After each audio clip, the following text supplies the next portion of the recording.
नमस्कार, 12 बजे की 12 बड़ी खबरों में आप सभी दर्शकों का स्वागत है और मैं हूं आपके साथ अखंड राय। और आप देख रहे हैं उत्तर प्रदेश का तेजी से बढ़ता हुआ digital platform IBC 24 Uttar Pradesh Uttarakhand. 12 बजे की महत्वपूर्ण खबरों की शुरुआत करते हैं। आपको बता दें, कानपुर में एक दिल दहला देने वाला हादसा हुआ, एक बड़ा धमाका हुआ। उसके बाद कल अयोध्या में भी एक बड़ा धमाका होता है और अयोध्या में जिस वक्त ये हादसा होता है, एक बड़ा धमाका होता है, उसके बाद पूरा प्रदेश हिल जाता है। पहले तो लगता है कि एक बहुत बड़ा धमाका है, क्योंकि जिस धमाके में 5 लोगों की दुखद मृत्यु हो जाती है, जिसमें 3 बच्चों के साथ 2 किशोरों की मौत हो जाती है। बहुत बड़ा ये धमाका था, एक इतना बड़ा विस्फोट था कि कई किलोमीटर तक की इसकी गूंज सुनाई दी थी। और सबसे बड़ी बात है कि आस-पास के इलाकों में भी जो घर थे, वो भी कहीं न कहीं हिल से गए थे। कई घरों में दरार भी आ गई। लेकिन राहत की बात ये रही, जो अभी शुरुआती तौर पर निकल कर के सामने आ रहा है, कि जो ये हादसा हुआ है, जो ये धमाका हुआ है, वो कहीं न कहीं कुकर और सिलेंडर में विस्फोट होने की वजह से हुआ है। लेकिन प्रारंभिक जांच में जो चीजें निकल करके सामने आ रही है वो यही है। और एडीजी जोन जो लखनऊ है, सुजीत पांडे, उन्होंने साफ तौर पर कहा है कि जांच चल रही है और इस पर अभी कोई विस्फोटक या फिर पटाखे जैसी कोई भी चीज निकल करके सामने नहीं आई है जिसपे उसकी तरफ इशारा करती हो। लेकिन एक जब बड़ा धमाका होता है और अयोध्या जैसे सेंसिटिव प्लेस पर होता है, तो सबके हाथ पांव फूल जाते हैं कि आखिरकार एक इतना बड़ा धमाका हुआ है और जिसमें 5 लोगों की मृत्यु हो गई है। शव के चीथड़े उड़ गए और मकान जमींदोज हो गया। एक वो धमाका इतना खतरनाक था, इतना विस्फोटक था कि उसका दृश्य जिसने भी देखा वो दहल गया और सिहर उठे लोग जब उसकी आवाज सुनी। लेकिन सबसे बड़ी बात है, जो राहत की बात निकल करके सामने आ रही है, कि जो ये हादसा हुआ है, ये हादसा किसी बड़े विस्फोटक का नहीं था। इस सिलेंडर और कुकर के फटने की वजह से हादसा आ रहा है। लेकिन अभी भी जांच आगे चल रही है। बॉम्ब स्क्वाड हो या फिर एटीएस की टीम हो, एलआईयू हो या पुलिस की टीम हो, सभी इस विषय में जांच कर रहे हैं कि आखिरकार ये हादसा, ये विस्फोट हुआ तो हुआ कैसे। क्योंकि कानपुर में भी जिस तरीके से एक बाजार में 2 स्कूटियों में धमाका हुआ था, लेकिन जानकारी निकल करके सामने आई कि स्कूटी में धमाका नहीं हुआ था, बल्कि धमाका हुआ था वहां पर रखे हुए उस गत्ते से में जिसमें पटाखे रखे हुए थे। और एक जो इसमें खबर निकल करके सामने आ रही है, जो स्कूटी थी वो चोरी की स्कूटी थी। अवनीश हमारे साथ जुड़ेंगे तो उस पर विस्तार से चर्चा करेंगे। एक और खबर आपको बता दें कि फिरोजाबाद में टुंडला में एक रेलवे निर्माणाधीन का चल रहा था ओवरब्रिज, उसका एक हिस्सा गिर गया, जिसमें कई मजदूरों के दबने की बात आ रही थी। लेकिन राहत की बात है कि मामूली चोटें लगी हैं, कुछ मजदूर घायल हुए हैं। क्या कुछ कहा है उप प्रबंधक ने, आपको सुनाते हैं।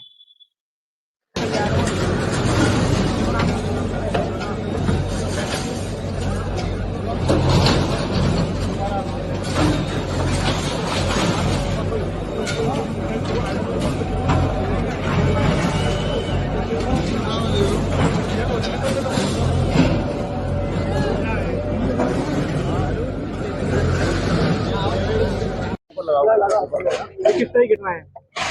देखिए, प्रथम दृष्टया जो सूचना भी मिली, मौके पे आप लोग भी देख रहे हैं कि इसमें ऊपर ब्रिज का काम रेलवे डिपार्टमेंट के माध्यम से कराया जा रहा है। उसमें शायद शटरिंग में कुछ गड़बड़ी होने से उसके गिरने के कारण कुछ लेबर उस पर काम कर रहे थे, तो साथ में नीचे गिरे। तभी तो जो सूचना मिली, टोटल यहाँ पर 5 वर्कर काम कर रहे थे और 5 में से कुछ लोगों को माइनर इंजरी है, कुछ को इंजरी है, तो उन लोगों को जिला अस्पताल और एफएस मेडिकल कॉलेज शिफ्ट कराया गया है। अभी तक कोई कैजुअलिटी की सूचना किसी की नहीं है और मौके पे रेस्क्यू ऑपरेशन ऑलरेडी पुलिस प्रशासन की टीम यहाँ पे करा रही है अभी। Thank you. कल ये देर शाम 8:55 पे ये पूरा का पूरा जो हादसा हुआ है। लेकिन गनीमत रही कि इस हादसे में कोई गंभीर या कोई बड़ा हादसा नहीं हुआ, जिसमें कई लोगों के दबे होने की सूचना प्रारंभिक रूप में निकल करके सामने थी। लेकिन आप सुन रहे थे, उप प्रबंधक थे जो साफ तौर पर बता रहे थे, परिवहन उप प्रबंधक, की रेलवे ओवरब्रिज का काम चल रहा था और शटरिंग की वजह से यह हादसा हुआ। सवाल यही खड़ा होता है कि जब इस तरीके से इतने बड़े कार्य में इस तरीके की शटरिंग का उपयोग किया जाए कि वो गिर जाए, तो सवाल है कि आखिरकार क्यों नहीं मानक या फिर कोई पैरामीटर्स होते हैं उसको ध्यान में रख करके काम कराया जाता है। विशेष ध्यान देने की आवश्यकता है। कई ऐसे हादसे हुए हैं जिसमें लोगों की जिंदगियां ली ली हैं। तो कहीं ना कहीं साफ तौर पर अधिकारियों को समय रहते इस तरीके के जो रेलवे ओवरब्रिज हो, जहां पर इस तरीके की रेलवे का काम चल रहा हो, ओवरब्रिज का काम चल रहा हो, वहां पर विशेष तौर पर एक टीम का निगरानी के लिए रखनी चाहिए थी, कि जो साफ तौर पर देख सके कि जो मानक के रूप में जो मटेरियल इस्तेमाल किए जा रहे हैं, वो चाहे शटरिंग का हो या चाहे कोई भी हो, उसकी वजह से कोई हादसा ना हो। और अगर इसको देखा गया हो तो शायद इस तरह की घटना ना घटित हुई होती। अब चलते हैं अपने सभी सहयोगियों के पास। हमारे साथी एक एक करके हमारे साथ जुड़ेंगे। सबसे पहले हमारे साथ इंद्रवीर जुड़ रहे हैं। इंद्रवीर, कौन सी बड़ी खबर है रायबरेली से आज की?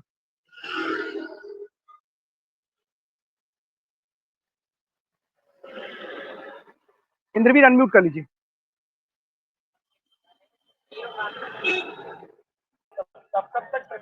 जी अखंड, देखिए मैं बता दूं कि इस समय रायबरेली की एक बहुत महत्वपूर्ण खबर है। अगर बात करें तो इस समय रायबरेली में कई सारे स्पा सेंटर तेजी से चलते नजर आ रहे हैं और स्पा सेंटर में इस समय कई सारे जगहों पे अगर बात करें तो पुष्टि भी इसकी कई हद तक कई बार जो है काफी मीडिया के द्वारा इस पे जो है अगर बात करें तो रेकी भी की गई और इस पे जांच भी की गई, लेकिन जिस तरीके से स्पा सेंटरों का संचालन हो रहा है, इस स्पा सेंटर में जो होना चाहिए वो नहीं हो रहा है और उसको लेकर के लगातार खबरें आए दिन कहीं ना कहीं मीडिया में बनी रहती हैं। अब एक ऐसी खबर निकल करके सामने आई है जो शायद आपके भी और एक आम नागरिक के भी रूह इस खबर को सुनकर के कांप जाएगी, क्योंकि जिस तरीके से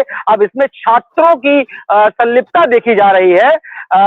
आज एक पेपर में रायबरेली के लोकल खबर प्रकाशित हुई है और उसमें सीधे सीधे लिखा है कि छात्र सेक्स रैकेट में इस कदर फंसते जा रहे हैं कि उन्होंने अपनी पढ़ाई और अपना हर सब कुछ छोड़कर स्पा सेंटर के शिकार हो रहे हैं। तो कहीं ना कहीं आज अगर बात करें सदर कोतवाली क्षेत्र के अंतर्गत तो लगभग आधा दर्जन से ज्यादा स्पा सेंटर संचालित है, जिससे रायबरेली पुलिस या जो और प्रशासन है वो उस तरीके से कार्रवाई करता नजर नहीं आता।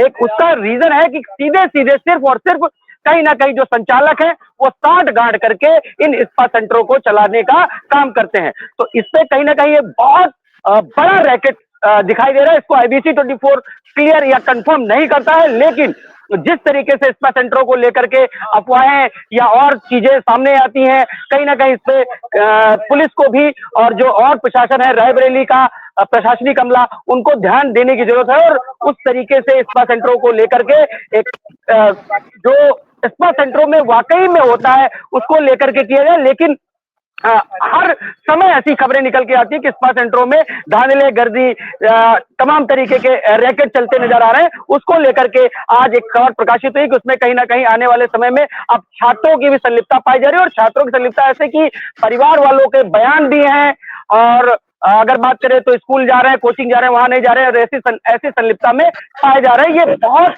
बड़ी खबर है। लगभग आधा दर्जन से ज्यादा स्पा सेंटर रायबरेली में संचालित है इस समय। जी अखंड।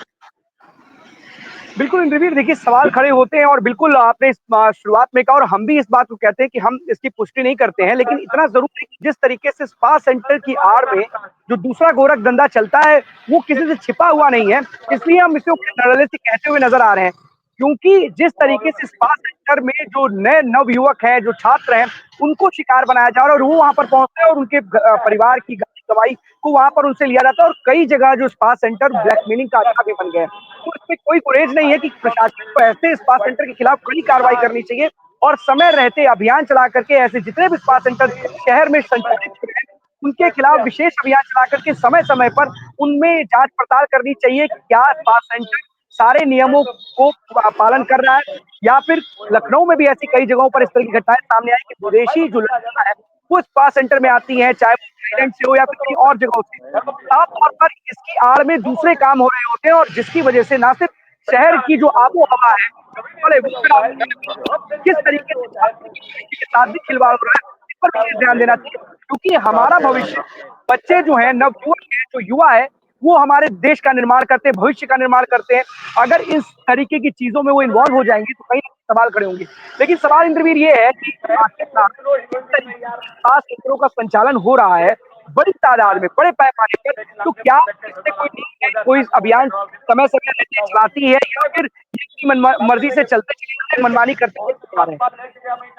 देखिए अखंड, मैं आपको फिर बता दूं, स्पा सेंटरों को लेकर के रायबरेली पुलिस अभी तक उस तरीके से सक्रिय नहीं है जैसे होना चाहिए। जो स्पा सेंटर हैं उन पे जिस तरीके से हमने बताया कि आईबीसी 24 इसको कंफर्म नहीं करता, लेकिन जो कंफर्मेशन है, जो सूत्रों के हवाले से खबर है, उस पर अगर बात करें तो स्पा सेंटरों में जैसे आपने बताया गोरख धंधा कुछ और चलता है, दिखाने के लिए कुछ और है, अंदर कुछ और है। तो ये उस पर रायबरेली पुलिस को अपना चाबुक चलाना होगा और कहीं ना कहीं खबर प्रकाशित होने के बाद अगर ये खबर रायबरेली पुलिस के जो अधीक्षक हैं यशवीर सिंह जब वो देखेंगे तो वो कार्रवाई भी करते हैं और हर मामले में कार्रवाई होती है। तो हम इस खबर के माध्यम से सिर्फ इतना कहना चाहेंगे, ऐसे स्पा सेंटर ऐसा नहीं है, देखिए हम सब पे उंगली नहीं उठा रहे या सब जो कर रहे हैं, लेकिन हर आदमी या 5 हाथों की 5 उंगलियां बराबर नहीं होती, लेकिन जो आधा दर्जन से ज्यादा संचालित स्पा सेंटर हैं, चाहे वो सिविल लाइन हो और चाहे सिविल लाइन से लेकर अगर हम बात करें तो सारा चौराहे तक 3 स्पा सेंटर है और गोरा बाजार में, मतलब ऐसे तमाम सारे जेल रोड पे ऐसे तमाम सारे आधा दर्जन सेंटर हैं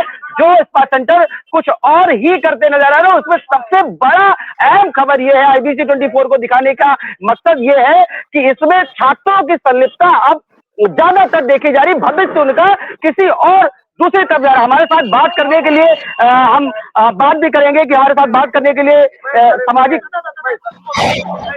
कार्यकर्ता है, लेकिन वो खैर नहीं बोलेंगे। इस पे हम बात भी आगे और भी वर्जन लेंगे लोगों का और पब्लिक का भी लेंगे कि इससे क्या खबर पर क्या कहती है होना चाहिए, एग्जैक्टली क्या होना चाहिए।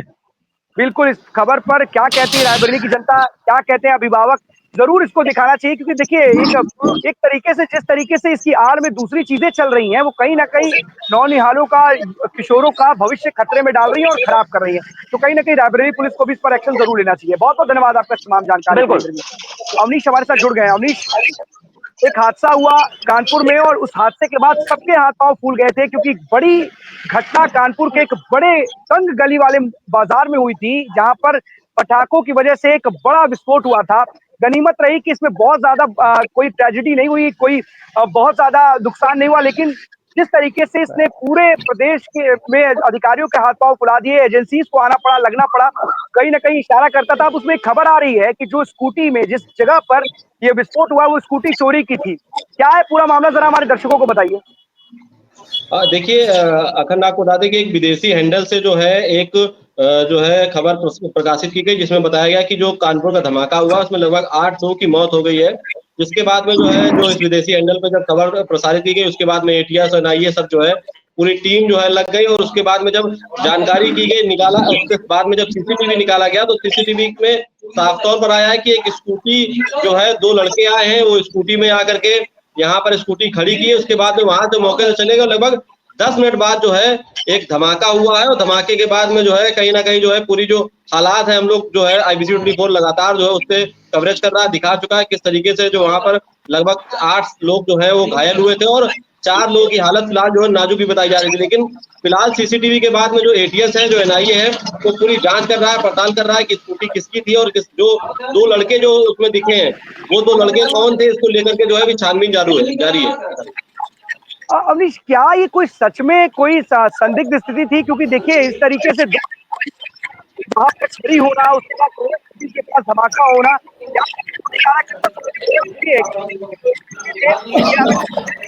किस तरीके से एक ही जगह पर 2 स्कूटियां खड़ी थी और वो भी कोई सोर्स नहीं गया था, और जो जानकारी मिली तो ऐसे में क्या किस ओर इशारा कर रहा है, क्या कह रही है कानपुर पुलिस, हमारे दर्शकों को बताइएगा।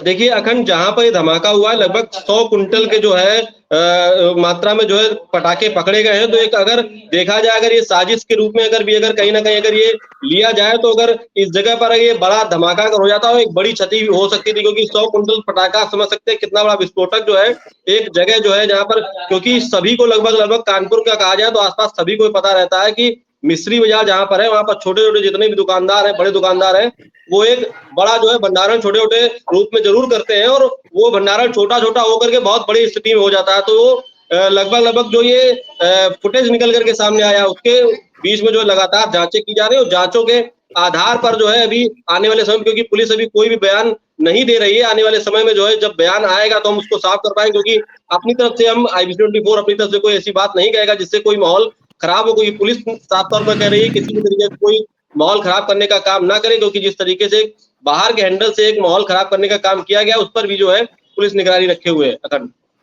बिल्कुल, सबसे बड़ी बात है अवनीश कि जिस तरीके से आज AI टूल लोगों के लिए मुसीबत बनता जा रहा है। राजधानी लखनऊ में भी हमने देखा कि किस तरीके से एक AI तस्वीर ने लखनऊ वासियों की धड़कनें बढ़ा दी थी, कि दिन के उजाले में बाघ सड़कों पर घूमता हुआ नजर आया था और पूरी नेशनल मीडिया वहां पर पहुंच गई थी, सभी लोग वहां पर पहुंच गए थे, सबकी नींद उड़ गई थी कि कैसे दिन के उजाले में बाघ रुचिखंड के इलाके में, लखनऊ राजधानी के इलाके में चहलकदमी करता हुआ दिख रहा है। लेकिन जब बाद में इस पूरी खबर पर गए और उसकी जांच के पड़ताल की गई तो पता चला कि एक एआई तस्वीर थी जो एक युवक ने, एक बच्चे ने इस एक एआई तस्वीर के सहारे एक डर का माहौल पैदा किया था। और अब कुछ इसी तरीके से कोई ट्विटर हैंडल हो या सोशल मीडिया प्लेटफॉर्म पर कानपुर की तस्वीरों को बता करके साझा किया जा रहा है कहीं और की तस्वीर, कहीं ना कहीं पुलिस इस पर जरूर नजर बनाए हुए। लेकिन सवाल यही है, क्या साजिश है इस पूरी घटना के पीछे?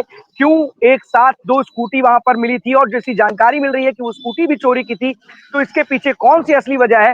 कानपुर पुलिस या फिर सूबे की पुलिस जो है, उत्तर प्रदेश पुलिस, इसके पीछे जो लोग भी इस साजिश के पीछे होंगे उनको बेनकाब करके मानेगी और ऐसा ही कहना उत्तर प्रदेश पुलिस का है। लेकिन फिलहाल हम सभी लोगों की जिम्मेदारी बनती है किसी भी खबर को बिना जांचे परखे, बिना सोचे समझे आगे फॉरवर्ड ना करें, क्योंकि ऐसे समय पर, ऐसी घटनाओं पर लोग फायदा उठाते हैं और गलत तरीके से इसको आगे बढ़ाते हैं। बहुत बहुत धन्यवाद आपका इस तमाम जानकारी के लिए अवनीश। जरूर नजर बनाए रखिएगा क्योंकि एक बड़ा मसला है ये और बड़ी कहीं ना कहीं साजिश की बू जरूर आ रही है। देखने वाली बात होगी पुलिस मामले पर आगे क्या बयान देती है।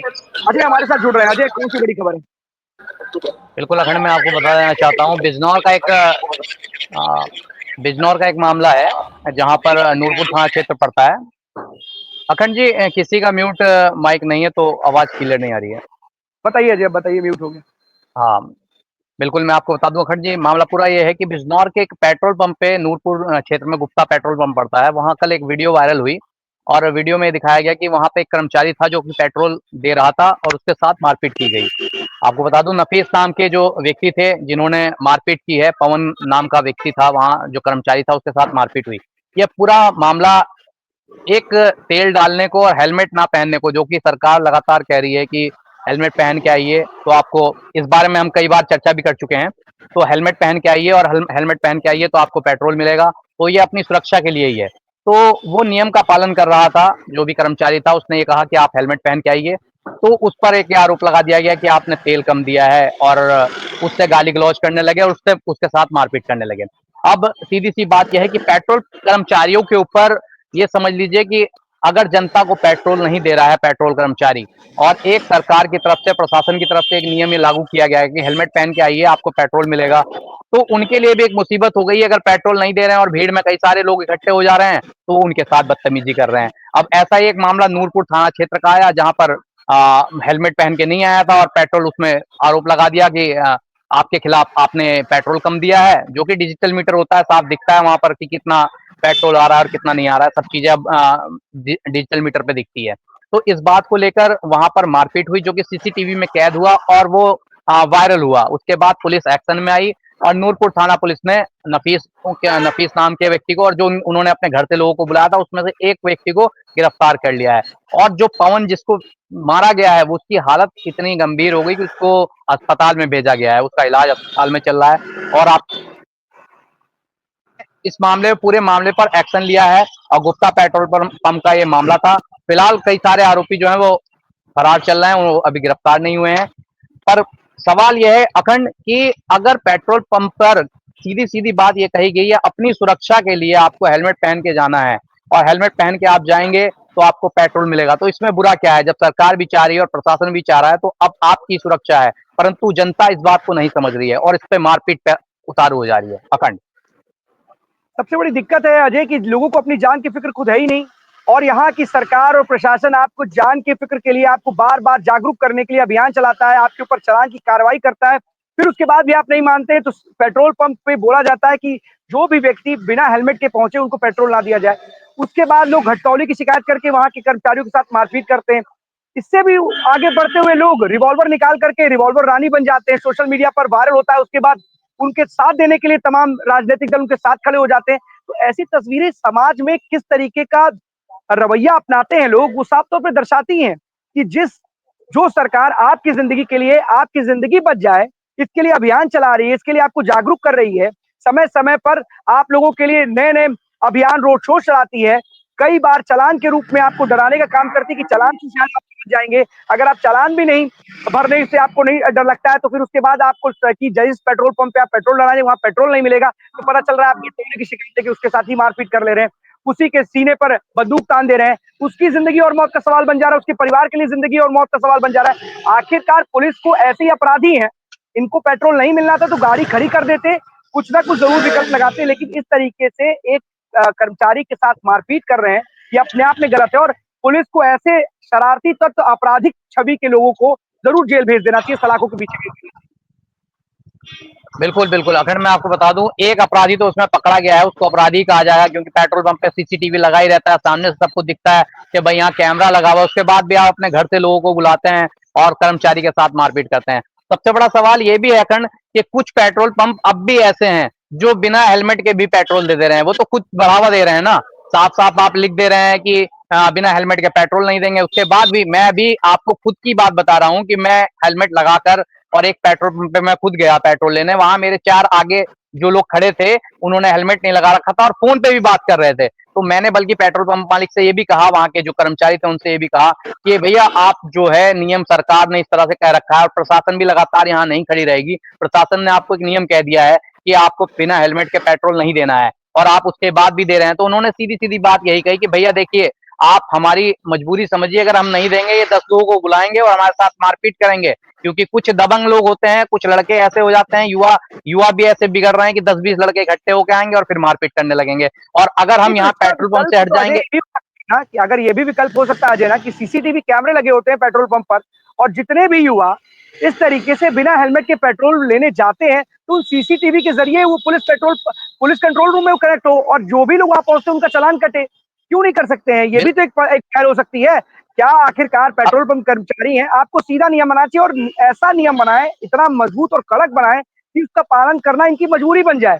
सरकार और प्रशासन को ये पहल उठानी पड़ेगी। हर पेट्रोल पंप की तस्वीरें या फिर उसको कनेक्शन कहीं ना कहीं कंट्रोल रूम में दीजिए, और ऐसे लोग जो भी ऐसी गुंडागर्दी करते हैं, जो बदमाशी करते हैं, शरारती तत्व, या फिर अगर ऐसे नहीं कनेक्ट करते हैं, तो अगर पुलिस प्रशासन इसको पता है कि पेट्रोल पंप पर इस तरीके की वारदात को इन युवाओं ने अंजाम दिया है, तो उनकी धरपकड़ के लिए टीम लगा के इनको गिरफ्तार क्यों नहीं करते हैं? ये भी तो बड़ी बात है, क्यों नहीं करते हैं वो? बिल्कुल अखंड, देखिए मैं आपको बता दूं, उनका कर्मचारियों का, बहुत से कर्मचारियों का ये कहना है कि पेट्रोल पंप पे तो ये लोग मारपीट नहीं करते हैं, पर वो ये राह देखते हैं कि ये जब बाहर निकलेगा, ड्यूटी से बाहर जाएगा, उसके बाद इसका इलाज करेंगे। तो इसलिए कुछ पेट्रोल पंप वाले बेचारे फेल भी दे देते हैं। पर उनको कहना, ये बात आपने सही कही है कि एक मॉनिटरिंग होनी चाहिए और एक पेट्रोल पंप की सीसीटीवी जो भी हो, थाने, अपने जो क्षेत्रीय थाना हो या चौकी हो, वहां पर एक दे देना चाहिए, जितने भी एरिया में पेट्रोल पंप हो। तो उससे ये रहेगा कि जितने भी, अगर कोई शरारत कर रहा है या किसी ने किसी के साथ कोई भी हरकत की है, तो वो बात कैद होगी और बाद में वो पहचानेगा भी कि हाँ ये इस टाइम पेट्रोल लेने आया था और इसने ही हरकत की है। ये बात का सामने आएगा ही और मामला खुलेगा ही। और इससे जो कि जैसा प्रशासन अगर ये नियम लागू करती है और पेट्रोल पंप मालिक को भी ये सुविधा हो जाएगी, और यहाँ तक ग्राहक भी जो हैं वो डरने लगेंगे कि सीधे सीधे हमारी मॉनिटरिंग हो रही है थाने में और चौकी में, तो हम अपना हेलमेट पहन के जाएं। और हेलमेट पहनने के बाद नहीं तो ये चालान भी हो सकता है, हमारा चालान भी हो सकता है।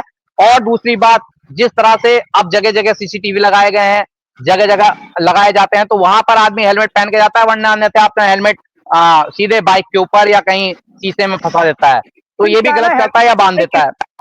बिल्कुल हेलमेट तो दिखाने के लिए है। उनको लगता है जब कहीं पुलिस वाले मिलेंगे तो उनके सामने हेलमेट लगा लेंगे, जब कहीं कैमरा आ जाएगा तो हेलमेट लगा लेंगे। उनको अपनी सुरक्षा से थोड़ा ना मतलब, उनको जिंदगी से कोई मतलब नहीं है। सबसे बड़ी दिक्कत है कि जिस देश में लोगों को जिंदगी कितनी महत्वपूर्ण है ये बताना पड़ जाए, उसकी सुरक्षा के लिए जागरूक करना पड़ जाए, तो उस देश के लोगों को समझा पाना अपने आप के लिए बड़ा मुश्किल काम है। फिलहाल सभी प्रशासनिक अमलों को ये विशेष ध्यान देना चाहिए कि इस तरीके की घटनाएं अगर लगातार बढ़ रही हैं, उनके आदेश के बाद अगर पेट्रोल पंप कर्मियों के साथ मारपीट हो रही है, बदसलूकी हो रही है, तो कम से कम इस ओर विशेष ध्यान देना चाहिए। और नहीं ध्यान दे सकते हैं तो इसके लिए कोई ना कोई वैकल्पिक व्यवस्था करे, क्योंकि उनकी भी जिंदगी महत्वपूर्ण है। अगर वो पेट्रोल देने से मना करते तो उनके साथ मारपीट की घटना को अंजाम दिया जाता है। फिलहाल इस पूरे मामले पर क्या कहते हैं एसपी जिले के, उनसे जरूर बात कीजिएगा, पूछिएगा कि ऐसी घटनाओं में लगातार बढ़ोतरी हो रही है। कुछ युवा, कुछ दबंग किस्म के लोग पेट्रोल पंप पे जो प्रशासनिक आदेश है उसका पालन ना करने वालों के ऊपर जब पेट्रोल पंप कर्मचारी मना करते हैं तो उनके साथ मारपीट की जाती है। क्या कुछ कहते हैं इस पर जरूर ये बताइएगा हमारे दर्शकों को। अजय, बहुत बहुत धन्यवाद आपका तमाम जानकारी के लिए। विनय जुड़ गए हमारे साथ। विनय, कौन सी बड़ी खबर है?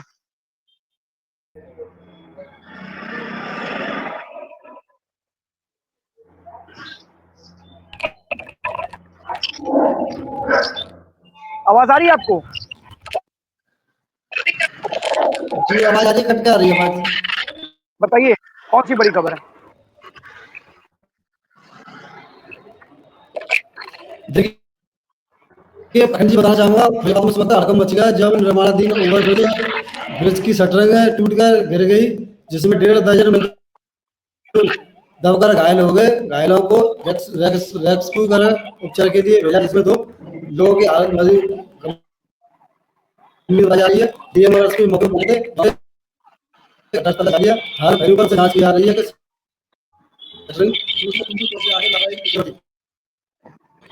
जी नहीं, जैसे पूरी घटना घटित हुई थी, इसके लिए जिस तरीके से सुन रहे थे, परिवहन प्रबंधक को बता रहे थे, शटरिंग में कहीं ना कहीं कमी पाई गई है, तो क्या जिम्मेदारों के खिलाफ कार्रवाई हुई है या फिर बस ये बता दिया गया है कि जांच बैठा दी गई है, जांच बैठा करके वो अब जांच चलती रहेगी?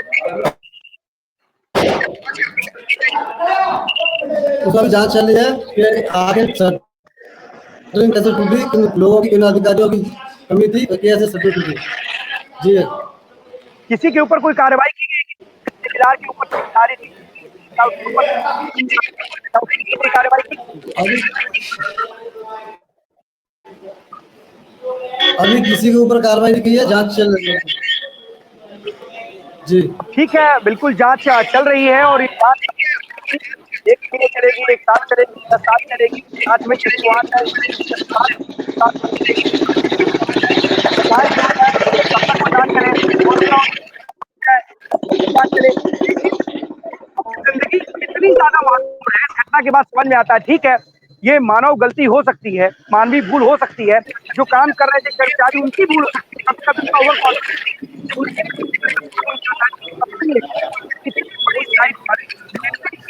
पूर्ण विभाग में अगर इस तरीके की लापरवाही है और अधिकारी जांच कर ली जाएगी, तो सवाल ये है उस वक्त की जांच क्यों नहीं की है या गलत लग रही है, जो मानक है उसको पूरा किया जा रहा है या नहीं किया जा रहा है, या फिर बांस पल्ली या फिर जो लोहे का जो शटरिंग का जो इस्तेमाल किया जाता है, क्या उसके इक्विपमेंट में कोई कमी है या फिर जुगाड़ तंत्र से पूरी की पूरी शटरिंग लगाई जा रही है। बहुत सी जगह पर ऐसा देखा जाता है कि पूरी की पूरी शटरिंग के काम में इस्तेमाल किया जाता है और देखा गया था कि पूरी शटरिंग ऐसी रेलवे स्टेशन के पास हड़बड़ा कर गिर गई थी, क्योंकि वहां पर भी जुगाड़ तंत्र चल रहा था। अगर समय रहती जांच की जाती तो पूरे मामले पर इस खबर पर नजर बनाए रखिएगा। बहुत बहुत धन्यवाद आपका तमाम जानकारी। अनिल हमारे साथ जुड़े हुए हैं संभल से। अनिल, कौन सी बड़ी खबर? देखंड, अगर संभल की बात करें तो संभल में जो कप्तान हैं उन्होंने एक जो साइबर क्राइम की जो ठगी थी, जो ऑनलाइन ठगी करते थे, उसका एक बहुत बड़े गिरोह का पर्दाफाश किया है, जो कि फेमस भी चल रहा था कि जो मशहूर हेयर स्टाइलिस्ट हैं जावेद हबीब, उनको जो है इसमें मुख्य वो बताया गया था। कुछ दिन पूर्व में एक सैफुल्ला नाम का रायसत्ती का रहने वाला है, वो एक थाने में तहरीर देता है कि मेरे साथ कुछ लोगों ने मेरे पे ठगी की है और इस तरह से लगभग इतने लाख रुपए की ठगी की है। लेकिन जब पुलिस प्रशासन जांच करता है और मामले की पूरी तरह से जांच होती है, तो पता चलता है कि जो करीब अखंड संभल के 100 से 150 लोग ऐसे हैं जो इस घोटाले में जिनको शामिल किया गया है, जो इसका शिकार हुए हैं, घोटाले का, फ्रॉड का। लोगों ने इसमें एक जाली फर्जी कंपनी बनाई जाती है अखंड, उसमें लोगों से रुपए निवेश किया जाता है और 50 से 75% जो पैसे का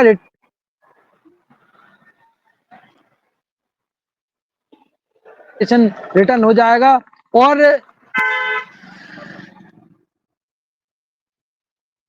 लगाते रहे, लेकिन ना ही किसी को रिफंड मिला, ना ही किसी को कुछ हुआ अखंड। जिस इस तरीके से अनिल एक बड़ा रैकेट ही चलेगा और एक फर्जी रैकेट है, कहीं ना कहीं पुलिस ने भंडाफोड़ किया है। ऐसे लोगों को, एक भोले भाले लोगों को, ये मासूमों को शिकार बनाते हैं और इस तरीके से जालसाजी में लोग फंस भी जाते हैं।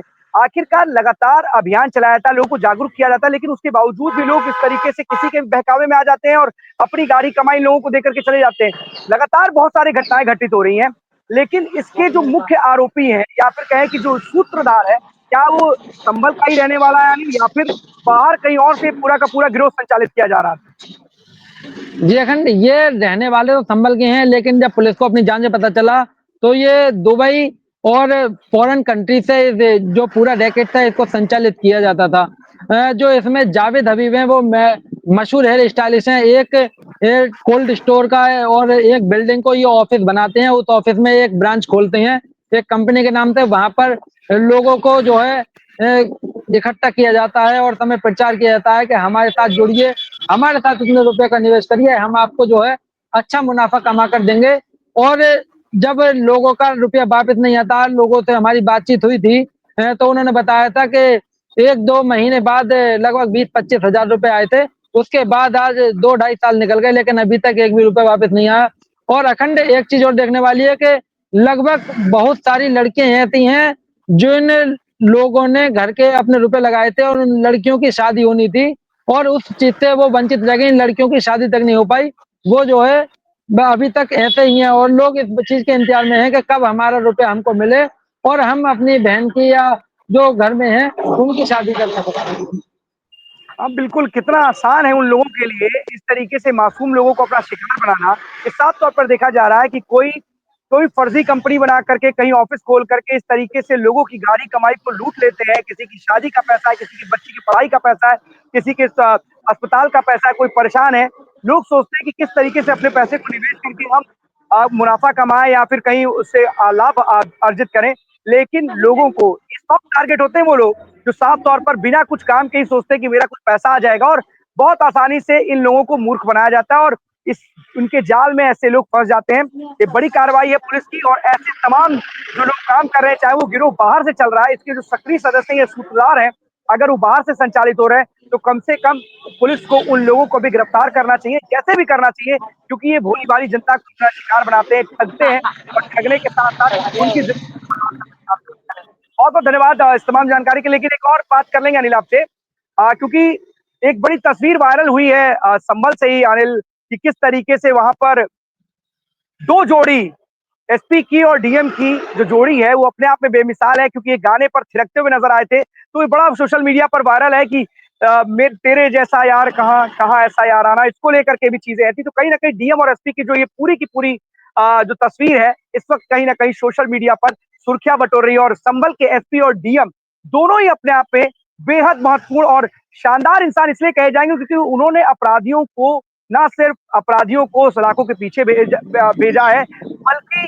उन्होंने बताया भी है कि किस तरीके से जो अपराधी है उसके खिलाफ पुलिस क्या कार्रवाई होती है। लेकिन अनिल वही बोला ना कि जो तस्वीर है इस वक्त संभल में जो वायरल हुई है कि तेरे जैसा यार कहाँ कहाँ ऐसा यार आना, इस वक्त सोशल मीडिया पर बड़ी छाई हुई है और बहुत से अधिकारी होते हैं, लेकिन संभल में डीएम और एसपी की जो जोड़ी है, जो कमाल की जोड़ी है, जो इस वक्त कहीं ना कहीं सोशल मीडिया पर छाई हुई साफ तौर पर देखी जा सकती है।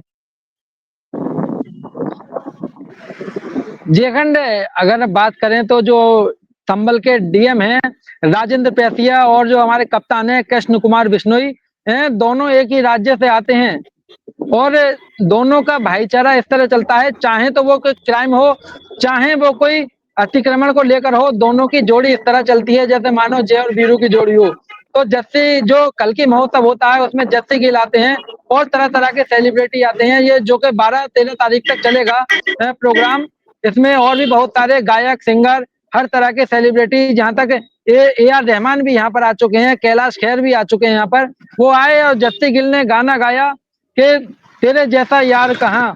उस पर कहीं ना कहीं जो तस्वीरों में देखा कि जो कप्तान है कृष्ण कुमार बिश्नोई झूमते हुए नजर आए, एक अलग ही अंदाज में मनोरंजन के साथ उनका एक ये चेहरा जो है जो लोगवान है, पब्लिक है, जनता है, उनके सामने इस तरह का फेस उनका एक नया देखने को मिला खंड।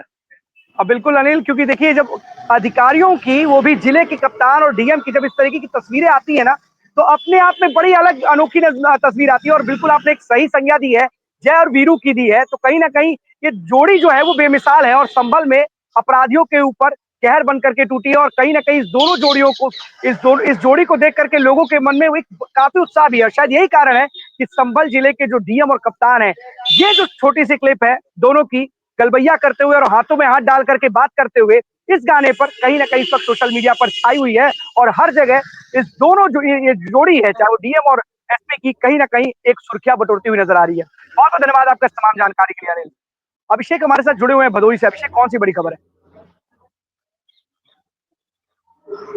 जी अगर हम भदोही की बात करें तो भदोही की सबसे बड़ी खबर ये है कि भदोही में इस वक्त जो है कि चौथा कारपेट एक्सपो मार्ट के मेले का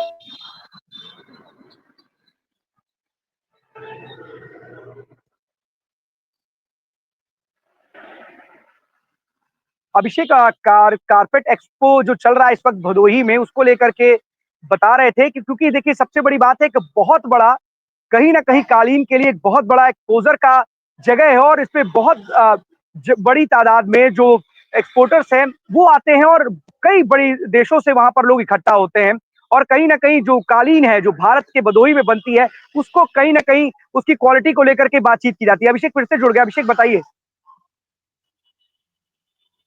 जी, नेटवर्क के जरिए इस बार पता नहीं क्यों भदोही में समस्या देखी जा रही। मैं बार-बार लाइव मैं दर्शकों को बताना चाहूँगा जिस तरीके से उत्तर प्रदेश के भदोही जनपद में कालीन का व्यवसाय एक व्यापक दृष्टि से किया जाता है और कालीन के व्यवसाय में बड़ी सफलता भी पूरे भारत को कहीं न कहीं भदोही की कालीन जगत अभी एक खबर जो है कि हमारे पूरे देश के दर्शक देख रहे होंगे, जो भदोही की कालीन जो है कजाकिस्तान में जाकर के दुनिया की सबसे बड़ी कालीन बनी और Guinness book of world record में अपना नाम दर्ज किया, तो ये भदोही की कालीन है। भदोही की कालीन की अगर बात की जाती है तो दुनिया में एक भदोही का नया कीर्तिमान स्थापित होता है। तो उसी कालीन की हम चर्चा कर रहे हैं भदोही में कालीन एक्सपोर्ट के मेले का चौथी संस्करण में भदोही से आगाज हो रहा है।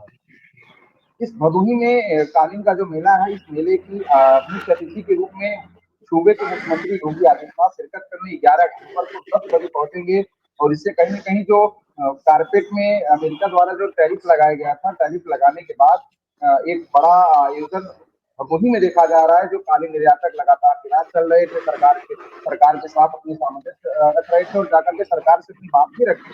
सूबे के मुख्यमंत्री योगी आदित्यनाथ से भी जाकर के भदोही के कालीन निर्यातक एवं भदोही के सांसद भी जाकर के अपनी बातचीत रखी। उसमें यह बाकायदा बताया गया कि जो कालीन निर्यातक हैं वह लगातार भदोही से तो जुड़े हैं और उनसे कहीं न कहीं कम से कम 10 से 20 लाख परिवार जुड़ा है, जिससे उनकी रोजी-रोटी चलती है।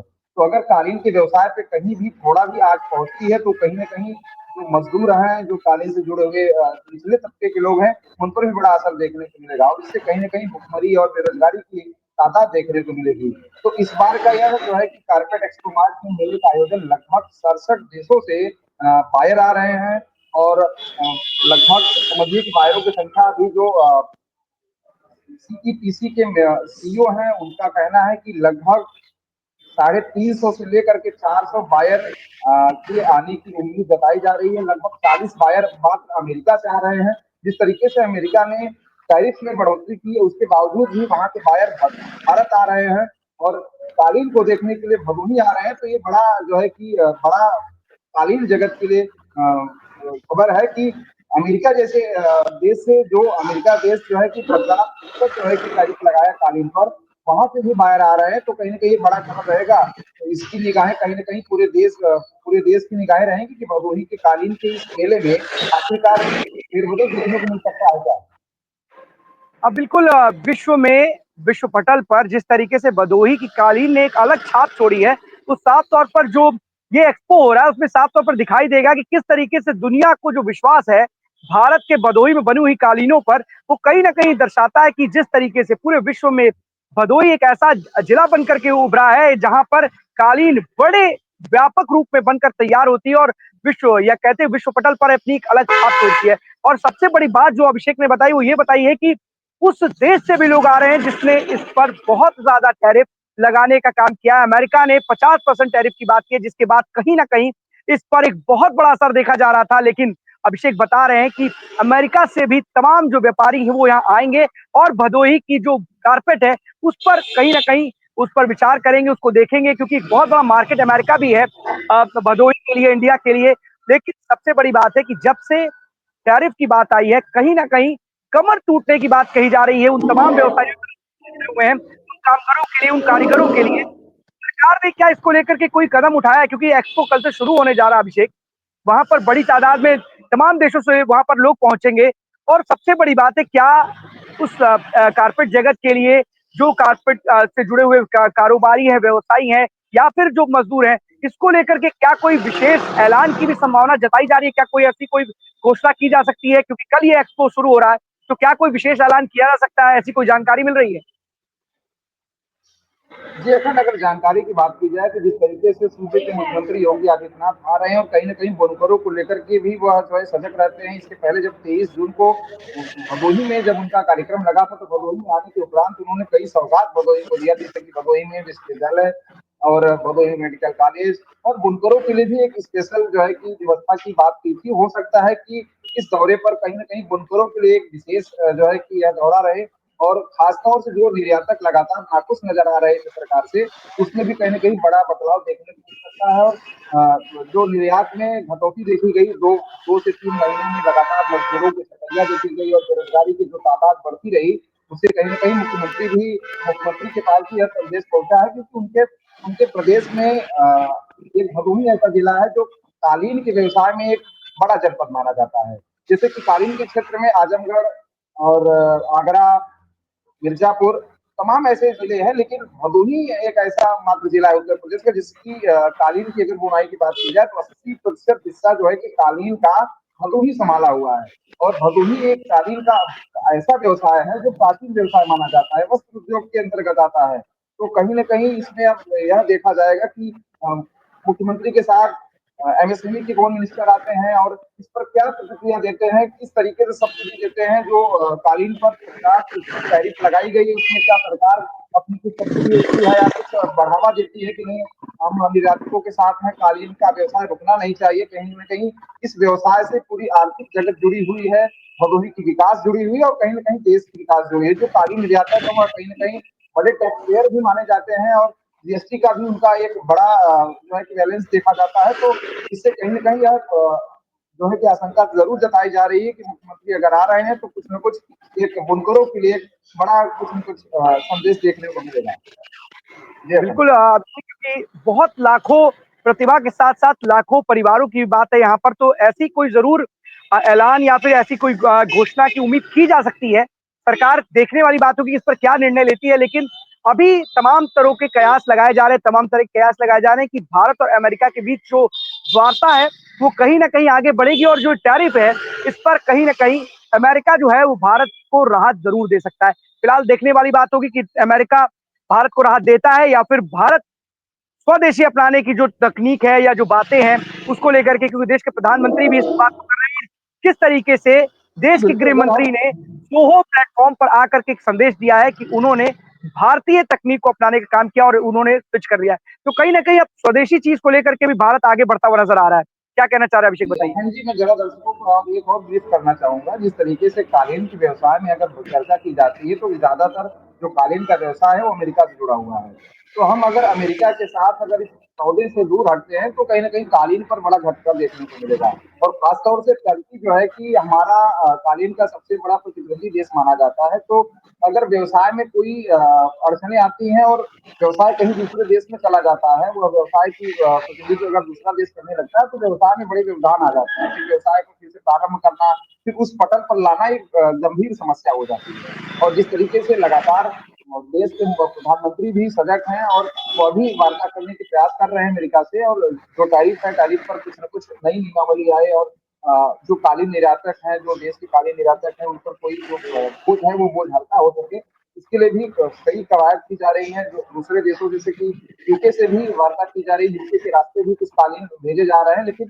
जो कालीन का व्यवसाय है प्रमुख रूप से अगर देखा जाए तो वो अमेरिका पे डिपेंड है। अमेरिका में इसकी एक डिपेंडेंसी अलग है।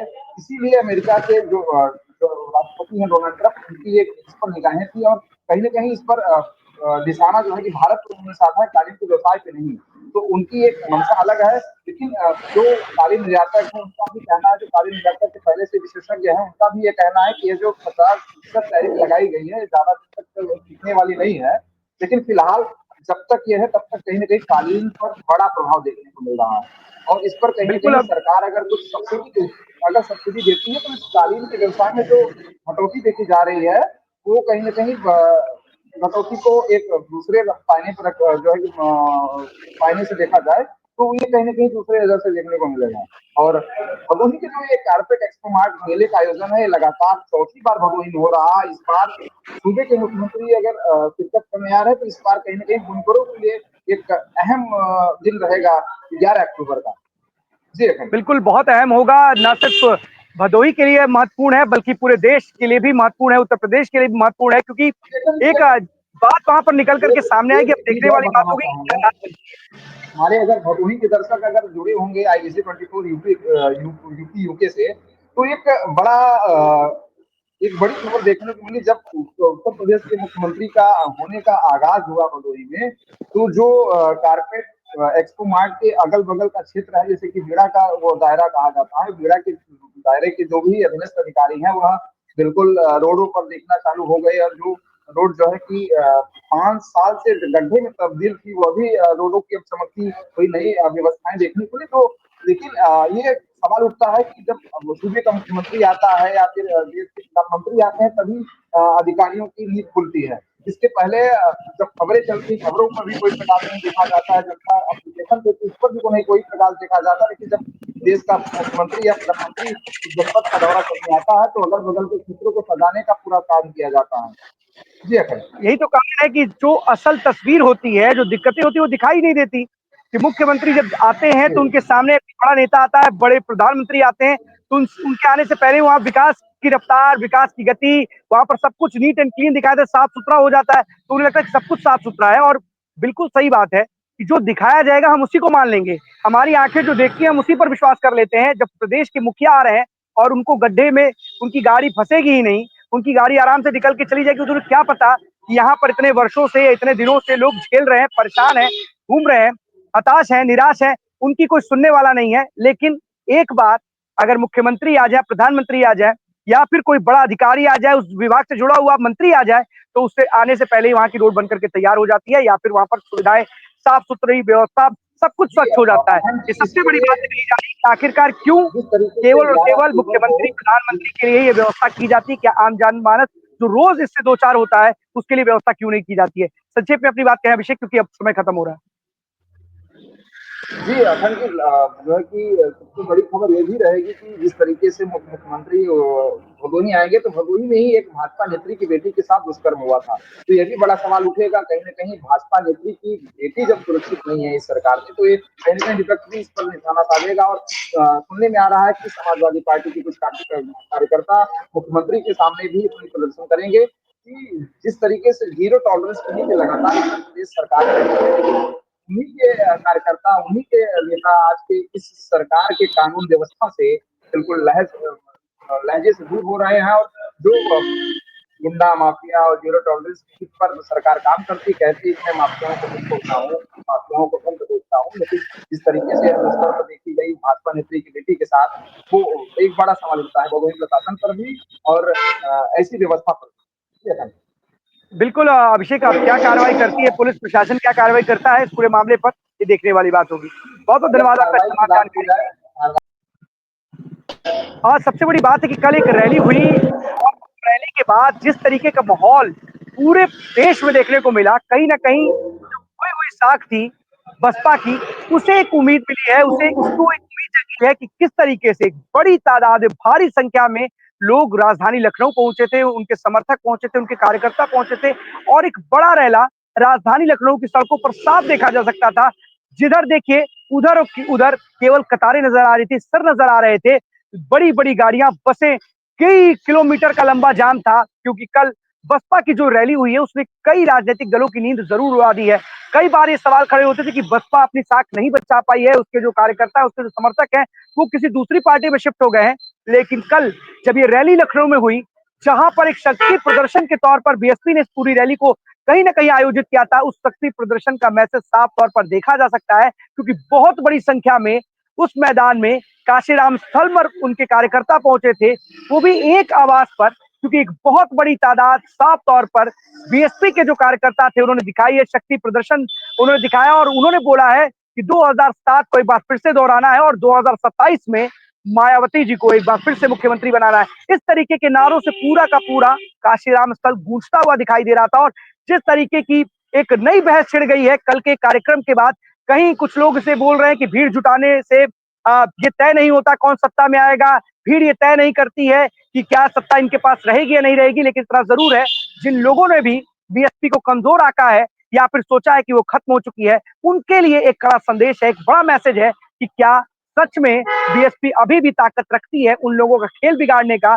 जो ये मानते हैं कि अब बीएसपी कहीं मैदान में है ही नहीं, क्योंकि बड़ी संख्या में लोग पहुंचे थे, बड़ी संख्या में समर्थक पहुंचे थे और कार्यकर्ताओं का जोश इतना हाई था कि धूप भी उनका कुछ नहीं बिगाड़ पाई। वो सुबह से ही अपनी नेता को देखने के लिए, एक झलक पाने के लिए टकटकी लगाए बैठे थे और जैसे ही संबोधन शुरू होता है वहां का नजारा देख करके सभी लोग हिल जाते हैं। और जब ये तस्वीरें सोशल मीडिया पर वायरल होती हैं तो कोई शायरी अंदाज में उनके ऊपर निशाना साधता है तो कोई अलग बातें करता हुआ नजर आता है। लेकिन इतना जरूर है कि बसपा की एक कल की महारैली ने उन तमाम नेताओं को सोचने पर एक बार फिर से मजबूर कर दिया है कि जो पीडीए की बात करते हैं, जो दलितों के पिछड़ने की बात करते हैं और जो इनके उत्थान की बात करते हैं या फिर कहते हैं कि वो बीएसपी से छिटक चुके हैं, उनको सोचने पर मजबूर कर दिया है क्या सच में बीएसपी से वोटर उनका छिटका है या फिर आज भी मजबूती और तटस्थ होकर के वो उनके साथ खड़ा है। फिलहाल 12 बजे 12 बड़ी खबरों में आज के लिए बस इतना ही। कल हम आपके सामने फिर से होंगे हाजिर, तब तक के लिए दीजिए हमें इजाजत। धन्यवाद।